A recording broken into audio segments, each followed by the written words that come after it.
A rising chorus of voices are telling the world what the John Birch Society has proclaimed since 1958. To get the United States out of the UN and get the UN out of the United States. Professor Alan Dershowitz has just added his voice in one of his latest podcasts. Now recall that Representative Matt Gaetz suggested the very same thing from the stage at CPAC earlier this year, while Sean Hannity suggested the same last year. And for the first time, there are two bills sitting in the U.S. House and Senate designed to do just that. So what are we waiting for? We'll cover this and explain how you can help in today's analysis behind the news, perspective, and solutions you won't get anywhere else. If you're concerned about American independence and freedom, then please watch and take the recommended actions. And be sure to like, subscribe, and share so we can break through big tech censorship and reach many others. On June 12th, Professor Dershowitz live-streamed a podcast that he titled, "The UN Does More Harm Than Good, Should Be Booted Out of the U.S.?" He said that the United Nations was a source of much of the hatred toward Jews and suggested that instead of a dove being the UN symbol, that it should be changed to the unknown pro-Palestinian protester who said that he wishes Hitler was still here. Dershowitz pointed to the UN recently accusing Israel of war crimes while saying that such countries as Syria, Iran, and China have never been called out by the UN for their war crimes. And he's not the only one recently calling out the UN. Writing for the Washington Examiner, Michael Rubin asked, could the Israel-Hamas war be the death knell for the United Nations? And suggests the UN tends to avoid any accountability. But, he wrote, a second Trump administration may change that. He also quipped, John Birch Society conservatism never posed the threat to U.S. support for the UN that Trump might. For the first time in decades, UN exit is a possibility. Well, since our founding days, the John Birch Society has called for the U.S. to get out of the UN and for the UN to get out of the U.S. JBS founder Robert Welch said at the founding meeting, a part of that plan of world domination, of course, is to induce the gradual surrender of American sovereignty piece by piece and step by step to various international organizations, of which the United Nations is the outstanding but far from the only example, while the communists are simultaneously and equally gradually getting complete working control of such organizations. Communists have played a large role in founding the United Nations and subsequently leading the organization toward the communist goal of implementing a new world order under the UN's world government. As the John Birch Society has repeatedly pointed out, the charters of the UN are antithetical to the U.S.'s founding documents. The Founding Fathers gave us limited government that protects God-given rights. The UN looks at it quite the opposite, with government granting rights.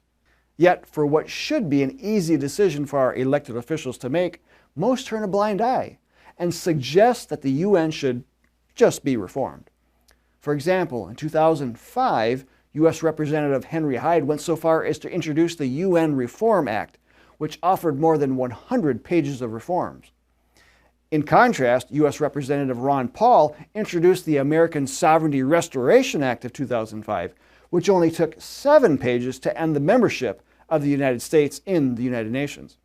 While we have advocated for the very same thing, traction among the American people was built quicker than the support in Congress.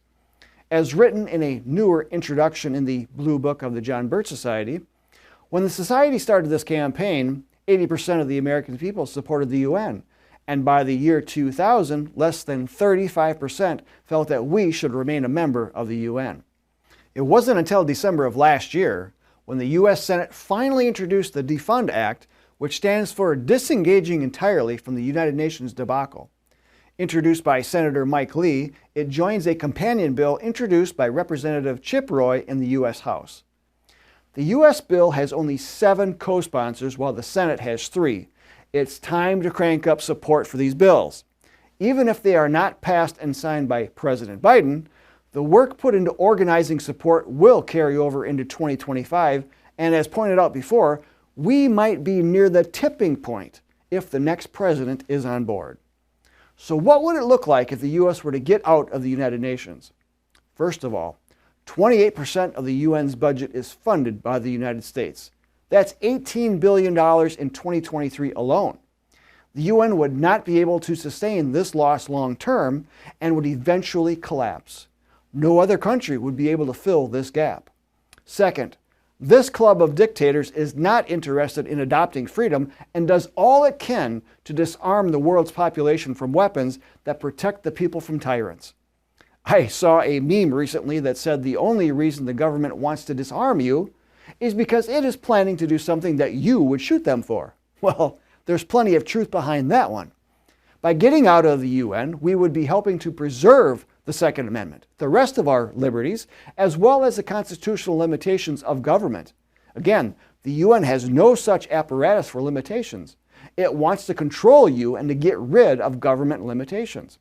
A perfect example of this is the UN's Agenda 2030. In this program are 17 goals that the UN wants to accomplish. All 17 are outside of the constitutional limitations of the federal government, which means that the states and the people have the power to legislate these topics.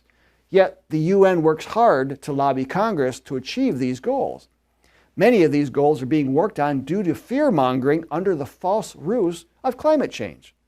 Support for initiatives like the Green New Deal and 15-minute cities would also crumble. So, get rid of the United Nations, and you've also made a major step towards protecting America's precious resources of water, food, and energy supplies, as well as protecting American industry from the onslaughts of government micromanagement, including manufacturing, mining, energy production, and farming. The 17 Sustainable Development Goals cover every aspect of your life, paving the way to gain control over everything you do and severely limiting the choices you make. Getting rid of the UN gets rid of its political influence among elected officials, not just in Congress, but throughout local and state governments. Getting rid of the UN also gets rid of its many detrimental treaties that are unconstitutionally signed by various U.S. presidents. Each treaty or agreement is crafted to shift control and diminish American sovereignty.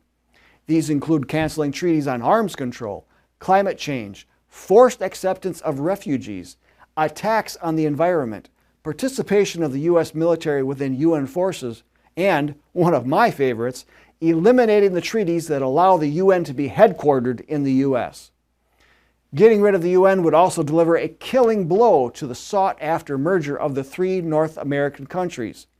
Stopping this globalist initiative prevents an unaccountable and tyrannical government bureaucracy being built above each of the federal governments, much like the European Union. Getting rid of the UN would safeguard American freedom, independence, and sovereignty for generations to come. The Founding Fathers courageously fought a war for independence that all may be free of tyranny. Why in the world would we want to accept a buildup of world government that seeks to install worldwide tyranny, ending the great experiment of self-governance and freedom? Why would we accept globalism over Americanism, or even slavery over freedom? Lastly, getting rid of the United Nations would set back the timetable of conspiring globalist forces so far back, it would take at least another generation for them to recover. And that, ladies and gentlemen, would greatly propel the mission of the John Birch Society. Less government, more responsibility, and with God's help, a better world. For many decades, members of the John Birch Society have informed their fellow voters, elected officials, and those of influence within their communities of the dangers of the United Nations and what it truly means for the American way of life. Members are locally organized and engage in community activities to distribute educational literature and videos, including hosting a booth or table at conferences, gun shows, car shows, tractor shows, farmers markets, street fairs, state fairs, and Independence Day parades. Meeting and engaging concerned Americans through knocking on doors, hosting video showings, leading workshops, holding speaker presentations, and organizing ad hoc Get Us Out of the UN committees. Members also write letters to the editor, to their state legislators, their congressmen, and also call in to talk radio shows to discuss the dangers of the UN. Through all of these consistent efforts over the years, there is a large base of support to get rid of the UN. Both houses in Congress have finally caught up. They need to know that there is support among the electorate that will back their efforts. So contact Congress and tell them you support getting out of the UN and get others to do so too. Ask your state legislators to introduce a resolution calling upon Congress to support the DEFUND Act. Ask your U.S. Representative and U.S. Senators to co-sponsor and push for a vote on the DEFUND Act and get others to do so too. Distribute our related UN literature to inform others. We have pamphlets, Slim Jims, article reprints, yard signs, bumper stickers, booklets, banners, and books that all make the case to get the U.S. out of the UN and the UN out of the U.S. Do so today. Links are in the description. And if you really want to make a large impact, join the John Birch Society today to work with others in your local community. Many others are doing so right now throughout the rest of the country. Join a local chapter. Adding your local efforts will amplify this message even more. I'm Bill Hahn for the John Birch Society. Until next time, learn more and take action.